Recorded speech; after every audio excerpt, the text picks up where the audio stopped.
Sa akto ang pagsasali ng libu-libong litro ng umano'y smuggled na krudo sa Bataan.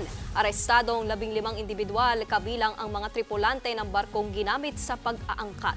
Nasa frontline na balitang yan si Elaine Fulgencio.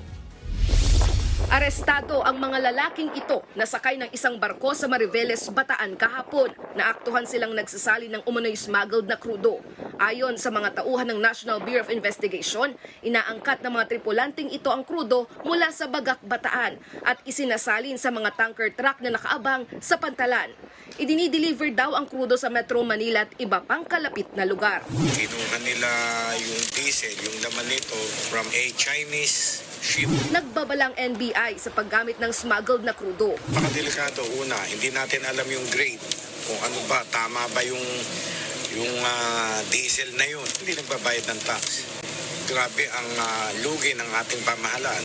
8 tripulante ang inaresto, kabila ang hindi lisensyadong kapitan ng barko. Hawak na rin ng NBI ang 7 driver ng mga truck na nakaabang sa Pantalan. Nasa 800,000 litro ng krudo na nagkakahalaga ng 45 milyong piso ang nasabat. Nakikipag-ugnayan ng NBI sa Department of Energy para sa paglagak ng mga ito. Inihahanda na rin ang patong-patong na reklamo na kakaharapin ng mga nabisto. Nagbabalita mula sa frontline, Elaine Fulgencio, News 5. Mga kapatid, Nikki de Guzman po. Iba na ang may alam at may pakialam sa panahon ngayon. Para sa tuloy-tuloy na balitaan sa Frontline kahit weekend, mag-follow at mag-subscribe sa social media pages ng News 5.